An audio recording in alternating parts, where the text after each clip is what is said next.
రాష్ట్ర వ్యాప్తంగా శ్రీకృష్ణ జన్మాష్టమి వేడుకలు వైభవంగా జరుగుతున్నాయి. అన్ని దేవాలయాలు భక్తులతో కిటకిటలాడుతున్నాయి. ముఖ్యంగా ఇస్కాన్ టెంపుల్స్ విపరీతంగా రద్దీ నెలకొంది. తెల్లవారుజాము నుంచే ఆలయాల్లో భక్తులు క్యూ కట్టారు.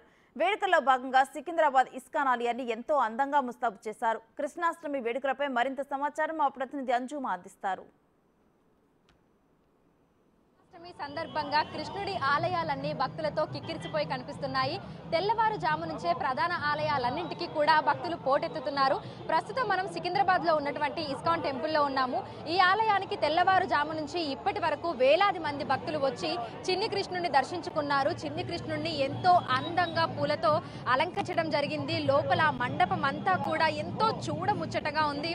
అదేవిధంగా ప్రధాన ద్వారం వద్ద కూడా చూసుకున్నట్లయితే కూడా ఎంతో అందంగా మంచి మంచి రంగురంగుల పూలతో అలంకరించారు. ఇక ఈ ఆలయానికి రావడానికి రెండు ఎంట్రన్స్లు అయితే ఉన్నాయి. అటు సంగీత్ చౌరస్తా నుంచి మొదలుకొని సెంట్ అండ్ స్కూల్ మీదుగా మనకు క్యూ లైన్ అనేది ఏర్పాటు చేయడం జరిగింది. తెల్లవారుజాము నుంచే క్యూ లైన్లలో భక్తులు బారులు తీరి లోపలికి వెళ్లి చిన్ని కృష్ణుడిని దర్శించుకుంటున్నారు. ప్రధానంగా మనం చూసుకున్నట్లయితే కూడా మనకి భారతదేశంలో 4 ఇస్కాన్ టెంపుల్స్ ఉంటే అందులో మనకి హ్యాబిట్స్ లో మొదటగా ఏర్పాటు చేయడం జరిగింది. ఇక రెండవది సికింద్రాబాద్ లో ఉన్నటువంటి ఇస్కాన్ టెంపుల్. ఈ ఇస్కాన్ ఆలయాలలో శ్రీకృష్ణ జన్మాష్టమిని పురస్కరించుకొని 3 రోజుల పాటు కూడా జన్మాష్టమి వేడుకలైతే నిర్వహిస్తున్నారు. నిన్న, ఈ రోజు, రేపు నిన్న పలు కార్యక్రమాలను నిర్వహించడం జరిగింది. ఇక ఈ రోజు జన్మాష్టమి సందర్భంగా కూడా తెల్లవారుజామున ప్రత్యేక పూజలతో వేడుకలను అయితే ప్రారంభించారు. ఇందులో భాగంగా ప్రత్యేక పూజలు, అభిషేకాలు, అర్చనలు, అదేవిధంగా లోపల మనకి కీర్తనలు, మేళాలు, భజనలు కూడా ఎంతో వినసొంపుగా కూడా హరే కృష్ణ మూవ్మెంట్ వారి ఆధ్వర్యంలో కూడా నిర్వహిస్తున్నారు. ఇస్కాన్ టెంపుల్ కి సంబంధించి అనేక మంది కూడా ఇక్కడికి వచ్చి కృష్ణుడిని దర్శించుకోవాలని తెల్లవారుజాము నుంచే క్యూ లైన్లలో పడిగాపులు కాస్తున్నారు. ఒకసారి మనం సికింద్రాబాద్ లో ఉన్నటువంటి ఆలయం లోపల కనుక పరిశీలిస్తే ఇక్కడ క్యూ లైన్లను కూడా చాలా విభిన్నంగా ఏర్పాటు చేయడం జరిగింది. లోపల కుర్చీలను ఏర్పాటు చేసి వాటికి తాళ్లను కట్టడం జరిగింది. సో సంగీత్ చౌరస్తా నుంచి సెయింట్ ఆన్స్ స్కూల్ మీదుగా మనకు ఇస్కాన్ టెంపుల్ లోపలికి అయితే మనకి ఎంట్రీ ఉంటుంది. లోపలికి వచ్చిన తర్వాత కూడా ఎక్కడ గందరగోళం ఏది ఏర్పడకుండా మనకి ఈ విధంగా కుర్చీలకు తాళ్ళని, అదేవిధంగా కర్రలను కట్టి క్యూ లైన్లను ఏర్పాటు చేయడం జరిగింది.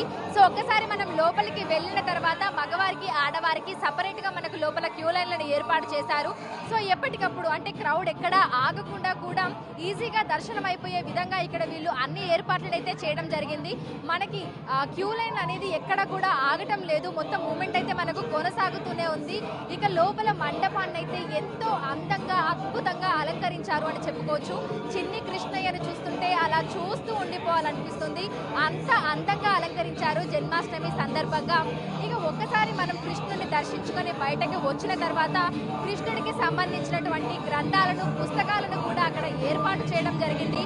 అదేవిధంగా లడ్డూలు కూడా అక్కడ అమ్ముతున్నారు. ప్రసాదాలు కూడా మనకి అనేకం అక్కడ ఏర్పాటు చేయడం జరిగింది.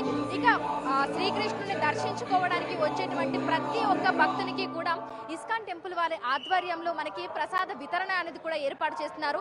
ఎంతమంది భక్తులు వస్తారో వారందరికీ కూడా ఇక్కడ లడ్డూ ప్రసాదము, అదేవిధంగా పులిహోరను కూడా ఏర్పాటు చేస్తున్నారు. సో మొత్తంగా మనం చూసుకున్నట్లయితే కూడా మనకి ఈ రోజు తెల్లవారుజాము నుంచి అర్ధరాత్రి వరకు కూడా ఇస్కాన్ ఆలయాలన్నింటికి కూడా భక్తుల రద్దీ ఇదే విధంగా ఉంటుంది. ఈ రోజు 7:30 నుంచి మనకు భక్తులు లోపలికి వెళ్లేందుకు ఆలయం లోపలికి అనుమతించడం జరిగింది. ఈ రోజు అర్ధరాత్రి వరకు కూడా మనకి ఎక్కడ బ్రేక్ అనేది లేకుండా కూడా చిన్ని కృష్ణుడిని దర్శించుకునే విధంగా ఆలయ అధికారులు సౌకర్యం కల్పిస్తున్నారు. సో ఈ రోజు 7:30 నుంచి అర్ధరాత్రి 12 గంటల వరకు కూడా చిన్ని కృష్ణుడిని దర్శించుకునేందుకు ఇదే సంఖ్యలో పెద్ద ఎత్తున భక్తులందరూ కూడా ఇస్కాన్ ఆలయాలకు తరలి వెళ్తున్నారు. ఇక అర్ధరాత్రి 12 గంటలకు మనకు మహాహారతి ఉంటుంది. అందుకోసం కూడా పెద్ద సంఖ్యలో భక్తులు వస్తారని కూడా అధికారులు మనకి తెలుపుతున్నారు. సో మొత్తంగా మనం చూసుకున్నట్లయితే కూడా శ్రీకృష్ణ జన్మాష్టమి సందర్భంగా ఆలయాలన్నీ కూడా భక్తులతో సందడిగా మారిపోయాయి. చిన్ని చిన్ని కృష్ణయ్యలు, గోపికమ్మలతో ఎంతో సందడిగా ఆలయ ప్రాంగణాలన్నీ కూడా ఉన్నాయి. ఇక ఈ రోజు శ్రీకృష్ణ జన్మాష్టమి, రేపు మనకు నందోత్సవం కూడా ఉంటుంది. ఇందుకు సంబంధించి కూడా అన్ని ఏర్పాట్లు చేసినట్టుగా కూడా ఆలయ అధికారులు మనకు తెలిపారు. లోపలికి వచ్చినటువంటి భక్తులకు ఎటువంటి అసౌకర్యం కలగకుండా క్యూ లైన్లను నీట్ గా ఏర్పాటు చేయడంతో పాటు వాలంటీర్లు ఉండి వాళ్ళకి ఏ విధంగా వెళ్ళాలి ఏంటి అనేది కూడా గైడ్ చేస్తున్నారు. ఇక లోపలికి వెళ్ళిన తర్వాత దర్శనం అయ్యాక బయటికి వెళ్ళేటప్పుడు కూడా ప్రతి ఒక్కరికి అన్న ప్రసాదాలు ఇచ్చే బయటికి పంపిస్తున్నారు. ఇది ఇక్కడ పరిస్థితి. వీడియో జర్నలిస్ట్ వంశీతో అంజుమా, బిగ్ టీవీ, హైదరాబాద్.